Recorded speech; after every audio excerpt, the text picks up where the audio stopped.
cloth also may be dipped in flour paste, and while the paste is still wet, formed over thick brush. When the paste is dry, the brush is removed, leaving a light but fragile imitation rock. The covered forms are painted in appropriate colors to simulate local rock.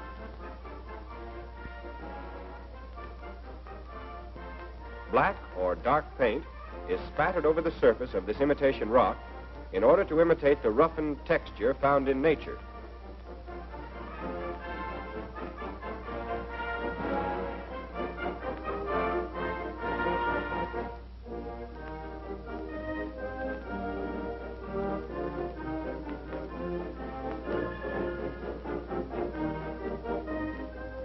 Foxhole covers are made very light and can be easily and rapidly opened, permitting the soldier in the foxhole to go into action quickly.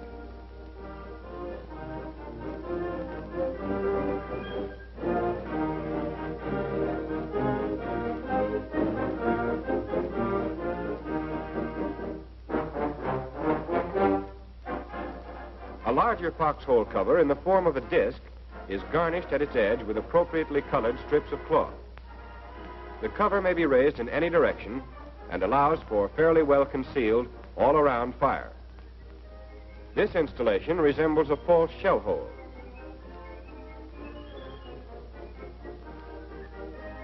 Canvas is used as a foxhole cover. A larger emplacement is covered with a wire framework which supports cloth, bushes, and artificial rocks. Paint and dirt aid in providing appropriate color and texture. A concealed entrance helps to prevent any suspicious-looking form of shadow in the terrain.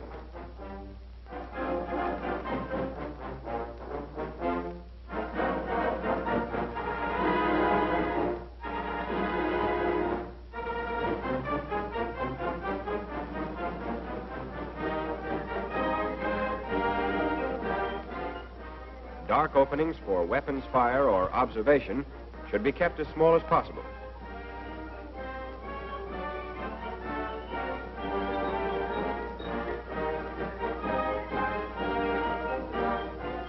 During short halts, vehicles are parked and dispersed amid available natural growth.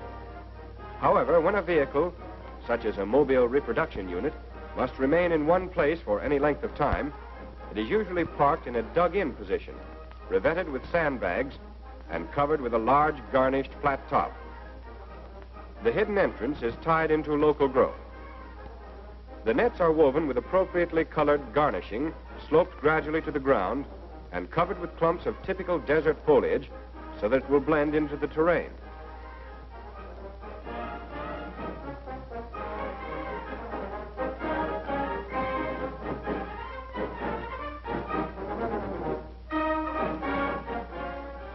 Garnished nets are also used to hide supply dumps as well as vehicles. A low sloping angle helps to avoid a definite shadow, which would invite enemy observation and attack. These nets must also be properly garnished. These men are gathering local deposits of desert and volcanic mud and soil. From such sources come many pigments, useful for making camouflage paints, which will blend with the local terrain. The mud and soil need only be ground up and combined with a suitable binder, such as water, lime, salt, or casein. The resulting paint withstands normal conditions fairly well, but it can be removed when necessary by scrubbing with soap and water.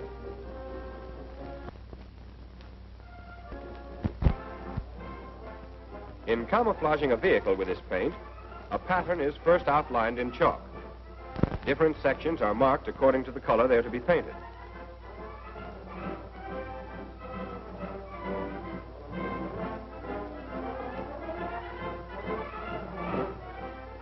The paint may be applied by hand.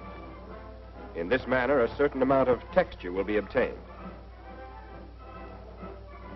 Brushes are also used, whether the paint is made from local natural deposits or is of standard camouflage manufacture. The entire vehicle is covered with a pattern which obscures its regular form, so that it will be difficult to recognize in local terrain. It is not necessary or desirable to match the local terrain exactly, since tactical operations may bring about frequent change of surroundings. Disruptive painting need only blend in general color or tone with the local natural pattern. Such painting will provide good concealment when used in conjunction with natural foliage placed about the vehicle. The canvas hood of a vehicle should be removed or rolled up whenever possible, because it casts a very dark shadow which will be easily picked up in most terrain. Shiny, reflective surfaces, such as windshields and headlights, may be covered with brush and with dust held to the glass with a film of grease or oil. Paint or cloth can be substituted for dust and oil.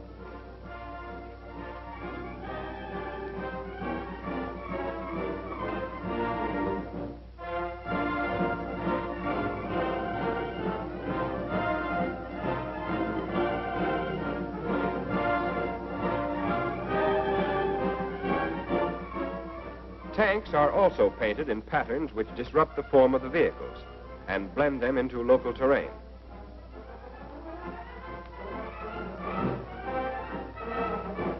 This tank is to be disguised as a truck. The framework consists of iron pipe, which may be easily dismantled for shipment. When the framework is covered with canvas, it simulates the body of a truck. The steel structure is designed to fasten securely onto the tank. Trip handles allow the framework to be quickly and simply discarded when the tank goes into combat.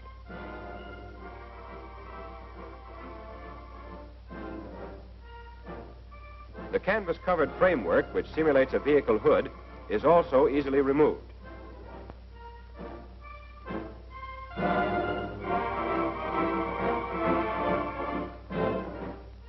When this framework is covered with cloth and painted in appropriate colors, it is mounted on a quarter-ton truck and will appear as a light tank at 1,000 yards.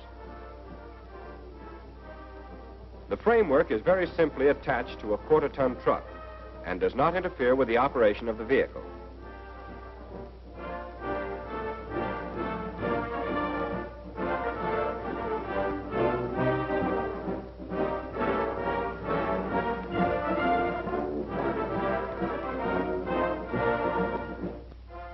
Two brackets are used to connect the front of the framework with the front bumpers of the quarter-ton truck.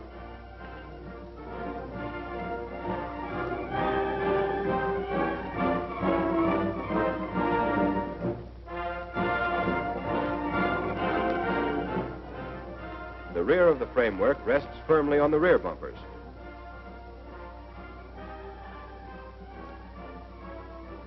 Cloth is used to cover the assembled framework. It is cut beforehand in appropriate shapes and sizes.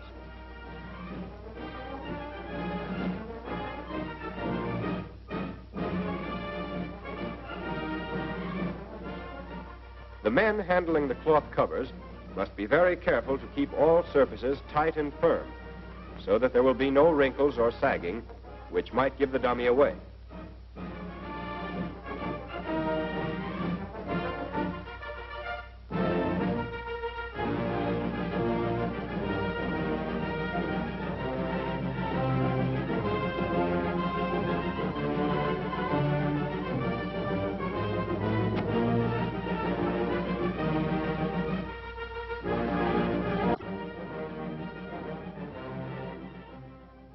The dummy construction is then lifted over the vehicle so as to fit into the proper groove in the brackets and bumpers.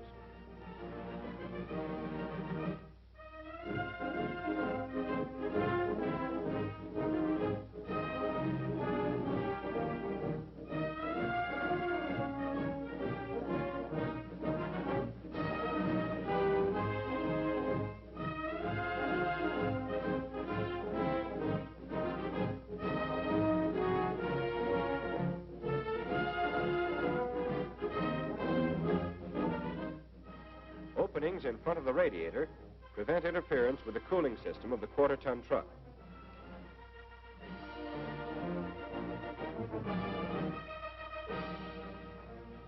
The driver must move the dummy so as to avoid as much as possible a light bouncing movement, which a real tank does not have. From an observation plane, the dummy tanks in motion look real, except for the lack of dust and tracks common to actual tanks. Some form of drag may be towed just behind the dummy in order to create the necessary dust clouds. Dummy tanks are moved more realistically along a concrete highway because real tanks moving on such a hard surface do not make tracks or dust trails such as those in the background. In general, dummy tanks provide a camouflage method of deceiving the enemy as to the intended operations of our troops. Camouflage, therefore, is not only a defensive means of protection against enemy action. It is above all an offensive means of deceiving the enemy with the type, strength, location, and intention of our forces.